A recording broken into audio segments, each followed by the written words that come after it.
Embarqué dans trou noir, embarqué dans trou noir. Embarqué dans trou noir. Le voyage dans la dissidence sexuelle peut commencer.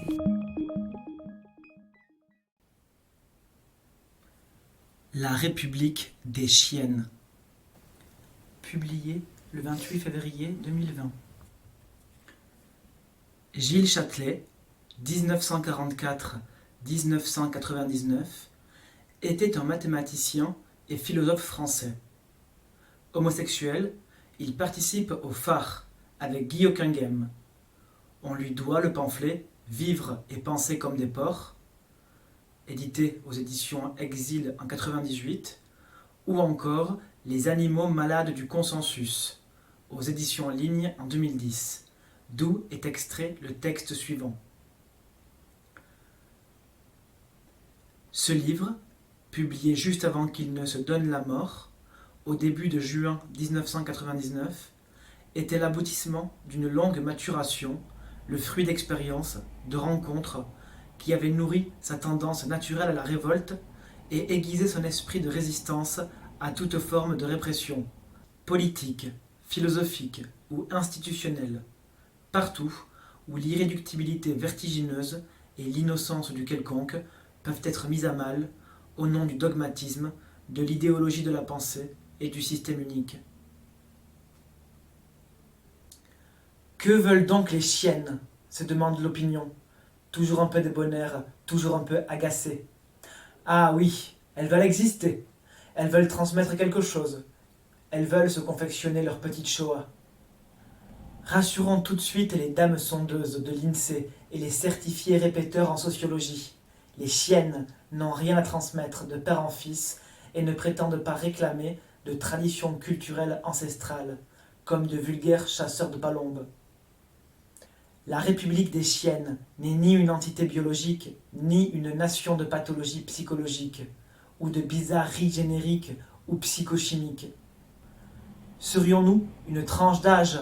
Serions-nous des 18-25 ans, des 25-49 ans, encore moins. Le regard et la tronche de Jean Genet ou William Burroughs, nés dans les années 20, feraient pâlir d'envie beaucoup de grands dadés de la génération Yoplait. Céline disait très bien que le cul est la revanche des pauvres. C'est aussi la botte secrète de la République des chiennes, contre la tyrannie du juridico-statistique. Bien sûr, il faut des états de droit, des CUC, et rendre à Badinter ce qui est à Badinter. Mais il faut aussi rendre à la folle tordue ce qui est à la folle tordue. Car la folle tordue est et sera toujours plus politique que toutes les papesses de la communication. Avec quelques froufrous, la folle tordue peut incendier une salle ou une génération. La vérité du politique, c'est la capacité à casser les briques de la routine, à faire entendre une nouvelle harmonique. La vraie politique a montré le nez lorsque la folle tordue, toujours souillée, méprisée, raillée, est partie à la conquête du monde pour annoncer la bonne nouvelle.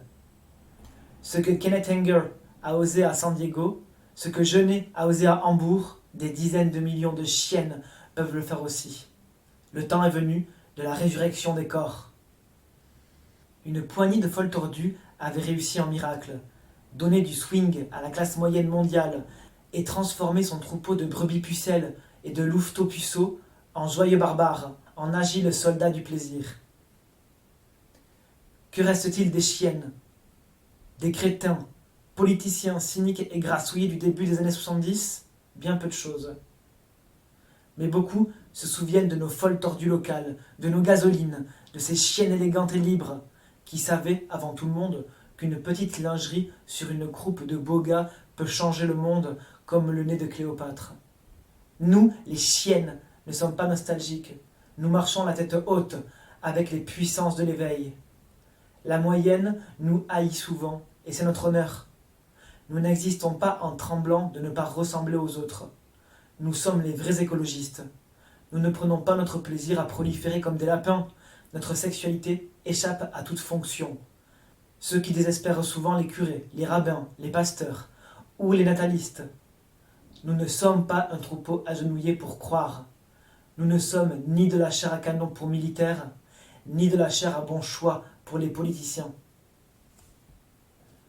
Nous ne sommes pas une espèce sexuelle particulière. Nous sommes carboniques et métalliques. Personne ne nous fera choir dans les manuels de sociologie. Nous ne sommes pas homosociaux, nous sommes les vrais païens. Nous propageons nos descentes de reins, nos crinières, nos gestes amicaux. Nous aimons les aigles et les lions, mais nous savons pleurer l'âne qui meurt sous les coups.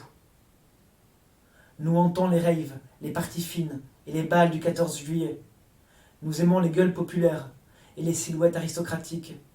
Nos slogans tam-tam le monde, parce qu'ils y vont de notre peau, de notre regard, de nos hanches et de nos clins d'œil.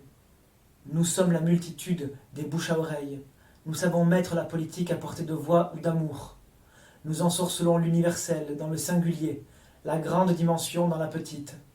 Nous haïssons la moyenne populacière, qui applaudit lorsque 5 Mars est décapité. Celle qui aime voir empaler ceux qui risquent ce qu'elle n'osera jamais.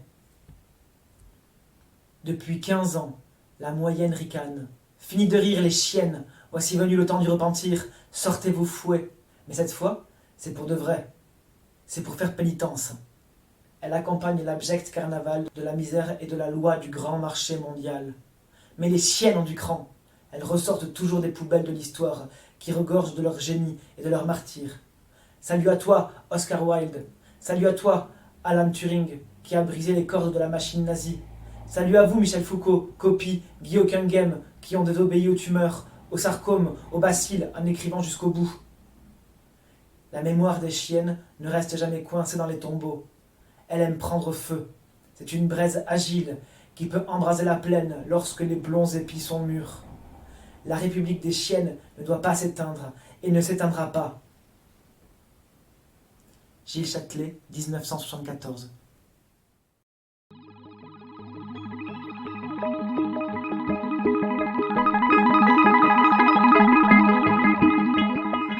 Retrouvez l'intégralité de nos articles et podcasts sur trounoir.org ou sur Facebook et Instagram. Pour nous contacter, trounoir@riseup.net.